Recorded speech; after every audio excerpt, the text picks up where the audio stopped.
Excuse me. Excuse me. What in the world are you thinking? Mean Gene, the first thing you need to do is to tell these people to shut up if you want to hear what I gotta say. What up, y'all? KMB, the Sexy Ninja, in the place to be for C Plus Studios and the Paper Saber universe. Welcome, and I say welcome. Throw up them two sweet signs, you son of a bitch. It is the New World Podcast, brother. And we're talking about AEW Dynamite. Tony, Taz, Excalibur on commentary. We're in Long Island, New York. And it is April 5th, 2023 for this show, but it's not only April 5th, 2023. It is MJF Day. And I'll tell you something, in this house, it's always MJF Day. I'm wearing my MJF shirt right now. I'm looking at that handsome devil right now above my my pop figures. It's always MJF Day in this house, god damn it. So my wife's like, you're just getting a little too obsessed. I was like, you think? I just love the dude. So we started off with Ricky Starks versus Juice Robinson, or so we thought. You know, this was absolutely not a match. It was a beatdown. It was a setup. Bullet Club, baby. The Switchblade Jay White has made his AEW appearance. Jay White is all elite. Free agent, WWE talks, came to AEW, and honestly, to be really honest, if I have to say this, I am thankful Jay White went to AEW. Reuniting with Juice Robinson, Bullet Club, baby. With the Switchblade Jay White, I don't think right now, currently, with everything that's going down with WWE, you know, he would fit the mold. There's so many changes. There's things going on over there, like people want to release because if Vince is really back in charge of creative, there's talent that don't want to do that. You know, there's so many things going on. So when because I saw a lot of people upset, oh my God, he's Jay White's all elite, blah, blah. I'm like, thank God. We'll see what happens. You know, right now I'm saying thank God, but now we got to see the way Jay White is going to be booked. Is he going to be with Juice Robinson? Are we really going to have that Bullet Club presence here in AEW? So we shall see. They left Starks lifeless, and also somebody that's all elite is Nigel McGuinness. He was on the Ring of Honor Supercard of Honor pay-per-view. It was freaking awesome to hear Nigel, and now that I know Nigel's all elite, I am just like, oh, thank the Lord for such greatness that is now AEW.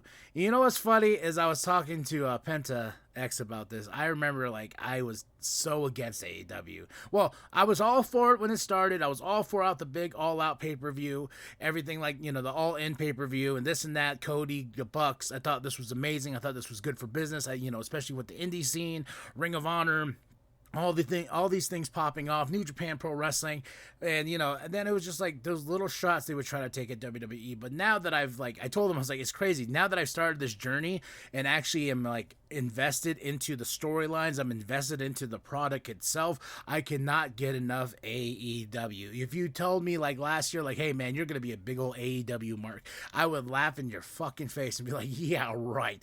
And fast forward now, man, I can't wait for Wednesday nights, and I can't wait for Rampage. I bought a pay-per-view, folks, and I remember I forgot I bought Double or Nothing from last year. So, and I'm gonna watch that too. But like, I'm all in. I'm all in this stuff now, man. And it's just like I saw a picture of Darcy, the male girl from Joe Bob. Darcy's a big wrestling fan, a big AEW fan, and she put a picture up. It was, I believe she was at WrestleMania, and just says, let's just enjoy pro wrestling, right? You know, right on her chest. You know, she was being very seductive with that picture, but it is true. We just got to enjoy what we're getting. We got to enjoy just the things in life, because I got to say that I am enjoying AEW to the fullest, and tonight was just a fun night. And yes, I have criticisms about it, but that's about everything. Even WWE, I'm not trying to pick sides or pick favorites. I'm just in the sense of like, man, I'm just enjoying everything. I'm enjoying it all. Will I bitch? Will I moan? Well, goddamn right. I'm a pro wrestling fan. That's what we do, folks. All right. So got off topic. Very sorry. Jay White is now all elite. They beat down Ricky Starks, so now we're gonna see where that's gonna go in story wise. We have an Adam Cole package. I really, the one thing I do need to watch though is the All Access show. So I've been playing catch up like crazy with the Supercard and Raw and everything like that. But those shows, I know 2 episodes are out now. I'm gonna catch up on those and possibly review them. Maybe adding another AEW podcast to this show. So I just picked up NXT, so we'll see how it goes. I gotta watch the first couple episodes. So Jericho's backstage, you know, they're talking about his interaction with Adam Cole, and Jericho is a genius because last week when he was when he came and got Daniel Garcia after Daniel Garcia lost to Adam Cole, you know, he did these little like look backs and stuff like that. And I was just like, oh, we're getting a tease of a possible Adam Cole Jericho, possibly at Double or Nothing. Yes.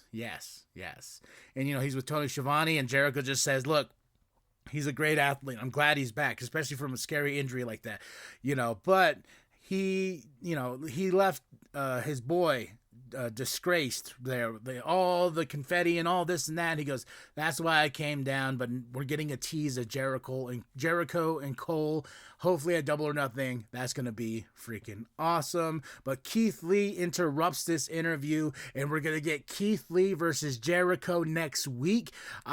I'm very excited about that. I hope it does happen because I'm saying that right now. You know, I didn't see a confirmation, but Keith Lee versus Chris Jericho, you know, I was just like, and when he came in, just that big presence, and he's got the white hair and beard going on. He's just got this very, like, awesome look. And I was just like, man, if this happens, I am going to be like, yeah. We get our first title match of the night. The Trios Championship is on the line. House of Black, the champs, with Julia Hart versus Orange Cassidy and Best Friends. And I gotta say, Trent's mom, what's up, Sue? What's up, Sue? Dropping them off in the minivan. Awesomeness, Orange Cassidy and the Best Friends. This was a fun match, and I really do enjoy the Trios match, especially when the 2 teams can click together, and these teams click together. And the House of Black for the win. Anna Jay's watching on. She's like, that spooky bitch, Julia Hart. You know, if you want to hear about that, you should check out the Rampage review I just dropped. You know, but Roosh, LFI's in the crowd, Jalisco, Jose, Preston Vance, you know, they're all watching on because everybody wants those House of Black titles.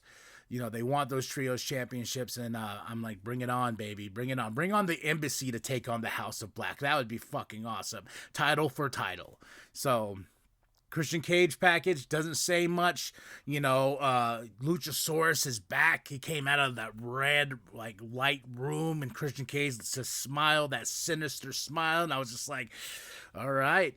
Luchasaurus is back. What does that mean for Jungle Boy, who is currently trying to chase after the AEW Heavyweight Championship? So we're going to see a lot of things coming from that. Rampage, this Friday, big show, got Rampage, and we got Battle for the Belt 6 this Friday. Big night for AEW. So we have that coming up. We have this right here, the AEW Women's Championship match. Riho versus Jamie Hayter with Britt Baker on the outside. Oh, mwah. This was so much fun. Riho, for the small thing she is, she can just go. And her and Jamie brought it, man. And I had a damn good time watching these ladies just go back and forth. But Jamie Hayter for the win. And I gotta say, go watch this match. This match was a lot of fun. I was sitting there watching it on my phone. And you know what's funny is I've come to enjoy watching these shows on my phone with my headphones on because it's much more personal. I can hear the commentary. I can listen to the crowd. You know, it's just my eyes on the screen and stuff like that, you know, and I'm just immersed in this world. And I recommend it to people. I know a lot of people already watch stuff on their phones. I like watching it on the TV, but when it comes to pro wrestling, I've really enjoyed just watching it on my phone. So just having the headphones on and everything like that. But, Jamie Hayter for the win. Renee's backstage with the Outcasts. They're talking about, you know, buy our shirts. Saraya, Riho, Tony and the Outcasts are saying we're gonna take this division, and then there was a good point where they said we don't want Jamie Hayter being champion. One of us is gonna be champion. And Renee's like, well, who's gonna be champion? Because there's 3 of you, and Soraya's like, I see what you're doing there. The JAS are out. They call out the Acclaim because they want the answer, and they say you're gonna be sports entertainers. Daddy Magic talking about his nipples getting hard. I just love that. You want to know what gets my nipples hard? I was like, man, if I could say that in any conversation, that would just make my day. But I don't think I could. I don't think me being, because I'm a manager at my work, and I'll be like walking in like, hey, you know what makes my nipples hard? HR. And I'm like, well, shit. It's like the scissor me daddy ass thing. I was telling somebody about it. Someone was like, oh my God, what is it? I was like, never mind. It's a pro wrestling thing. Watch it if you like. It's not for everybody. But the Acclaim basically said no. The JAS wasn't hearing it, so it's leading to a match on Rampage where they're going to team up. I don't know who they're going to face. So, we shall see. And now we're to the meats and potatoes of the show, folks. MJF Day. He's got a band. He's got a tux. He's got the key to Long Island. MJF Day from Oyster Bay, where they gave him the key and declared today as MJF Day. We got MJF singing Pennies from Heaven with the big band. And I don't care. This was amazing. I had so much fun as soon as the band started playing. Then when he started singing, I was like, oh my God. I got up. I was dancing. I was like, woo! It's MJF Day in this house. MJF Day, Pennies from Heaven. He's got a beautiful, silky, smooth voice. So MJF Day, he does this great promo on the mic from it, after he gets the key. And he talks about this teacher, he talked about how terrible she was because he has ADD, and the big ADD chant coming on. And what made this whole segment fun was Tony in the background of commentary, just like, is this over? Excalibur's like, oh, is this over yet? Oh my gosh, do we have to sit through this? Like little tidbits here and there. It was just delightful. And MJF is doing this thing, and he says, the biggest thing I'm going to tell you, don't be a super bitch or something like that, And that crowd popped. That crowd was loving MJF, man. It was just awesome. But he goes up. He's like, you guys want a solo? He goes, encore. And Jungle Boy attacks, though. And then I was like, God damn it, Jungle Boy. I got upset at Jungle Boy because I was like, you attacked MJF. How dare you? And Sammy Guevara comes out. He grabs the title, holds it up, and shows it to both of them. MJF is not happy, but we have Sammy Guevara versus Commander. This is one of the problems I really have with AEW is the pronunciation, you know what I mean, of names. Like Ray Phoenix. This one was like Commander. That's the way I've learned to say Commander's name, but they're like Commander. I'm like, wait, hold on. Can we get this right when we come to these names, or am I just being too nitpicky there? Because I really respect these athletes and individuals that get in this business and they pick a name. I want to respect the name. So that's just me, though. But Sammy Guevara for the win, attaching on another title. Tony comes to the ring to do an interview. Sammy takes the mic and just talks a bunch of crap. I really wasn't hearing it. I don't know. Sammy's one of those people, like, as much as I do like Sammy, I like his in-ring work. The kid really needs to work on the mic skills a little bit more. But, MJF's looking on, Jungle Boy's looking on, Darby Allin's looking on. He's saying, Sammy's like claiming he's going to be the next AEW champion. So I think we're going to get a fatal 4-way at Double or Nothing. If we're involving all 4 of these, because I thought they were going to do Jungle Boy and MJF straight up, but with the pillars of AEW and the storyline that's going on, I really think that we're going to get a fatal 4-way at Double or Nothing. So, and I'm all for it too, because these are all 4 extreme talents, and seeing a fatal 4-way from these 4 would be awesome. We got the FTW Championship on the line. Ethan Page versus Hook, who's the current champ. And who wins? Hook. Undisputed. Matt Hardy for this Marty for the assist. Matt Hardy for the assist. Ethan Page down. Hook. Everyone's like, what's going to happen? Matt Hardy is there. And he gives Hook a fist bump after the win. So, yeah, there we go. Hook won. I pretty much saw that coming. I didn't see the Matt Hardy thing coming, so we're going to see how that story develops maybe on Rampage this Friday, even with Battle of the Belts. Okay, Nigel McGuinness is backstage with Tony, and he has a huge announcement. August 27th, All In is in London, England. Huge announcement. Even acknowledges Cody Rhodes, the Bucks, Kenny Omega, Hangman Adam Page, about how All Elite started for that All Out pay-per-view, and how it sparked an interest. And then Adam Cole made the bigger announcement. They're going to be in the London Wembley Stadium, 100 years of the stadium. Huge announcement. Tickets go on sale very soon. I believe they said May something, May 5th, or I don't know. They go on sale very soon, and it's going to be huge. That's Wembley Stadium, folks. They've been doing these great venues here and there, great crowds and stuff, but Wembley Stadium, probably the biggest crowd in AEW history. I hope they sell out that bitch, so come on, UK. Let's give the AEW some love, and that's just awesome. Congratulations to All Elite Wrestling and Tony and everybody. Huge pay-per-view, All In, the big one. Their WrestleMania in London, England at Wembley Stadium. So congratulations. Blackpool Combat Club versus the Super Jobbers, because they really didn't give me their names. I was trying to look on their ring gear for their names. I was looking at their asses. I was like, whose name's who? Whose name's who? They, of course, Blackpool Combat Club for the win, beat the Super Jobbers. Bryan Danielson's on the mic, and he's calling everybody amateurs. We're the real professional wrestlers here. We're this, and then, constantly using that word, amateurs.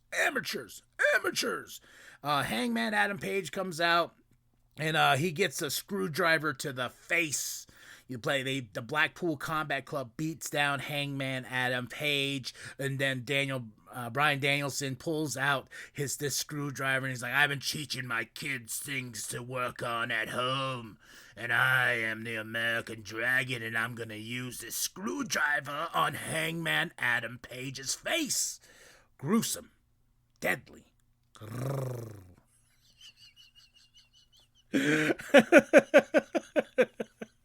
Oh, yeah, but I was waiting for the Elite to come out. I was like, come on, Elite. Be Elite. Be Elite. Be Elite. I was waiting, but nothing. So more teases coming. So we're going to see Hangman Adam Page and the Elite team up to take out the Blackpool Combat Club and tell them we're not a bunch of amateurs around here. Now, the main event. AEW Tag Team Championships versus Careers. The Guns, who are champs, versus FTR. I ruined this spoiler of spoilers. I was like, man, is FTR going out? Are they going to be going to WWE? What's going to go on? But no, they won the AEW Tag Team titles. Fun match. Great main event. The Guns came out to many men. Many men with death upon me, Lord. I don't cry no more. I don't look to the sky no more. By 50 Cent. I was like, hell yeah. So good on you, Tony, for buying that song for the Guns to come out just to be beaten by FTR. But still an awesome moment for me as a hip hop fan and stuff like that. Hearing that song with the Guns coming out, that was pretty cool. But FTR, baby, they are our new AEW Tag Team Champions. Beautiful moment at the end. Mark Briscoe comes out. That made me smile, and that's how we end the show. We got the what do you call it? The streamers out. So big night. I give this show a solid 5 out of 5. I had a good time from top to bottom. The MJF day was my favorite, especially the singing and that crowd getting along. Pennies from Heaven. Now I got to hear that song. I'm going to put that song on my playlist if I can find it and everything. I'm just going to get the version of MJF singing it and just have it on my phone just to make me smile. And I could think of that glorious bastard on his day, MJF day. Tell me what you thought of the show. Drop those comments below. Hit that like, hit that subscribe, share with your grandma, share with your grandpa, share with the bum down at Walmart, and go get yourself some merch from our T Public store. I'm still working on a pro wrestling tee store, so hopefully that's coming soon. But go to our T Public store, get yourself a New World Podcast t-shirt, the logo created by Penta X. Go check out his music, and go get yourself a sexy, the true sexy ninja mascot that's rocking it here with his awesome paper saber created by Katie. Go get those designs. There's a lot of other cool designs. The old school C Plus Studios logo. Some really great stuff with me and Big Daddy when we're the shit talking champs. So go get your merch right now. All the support matters. If you share with anybody and everybody, thank you. You let people know about the New World Podcast and C Plus Studios and stuff like that. Thank you very much, man. And we're slowly building here, and it's just a fun journey and fun ride to share with all of you. So thank you. All right, I am KMB, the Sexy Ninja, and remember, 2 sweets, baby, 2 sweet signs up. The New World Podcast is for life, brother. Forevermore, and because I am the reigning and defending AEW World Heavyweight Champion.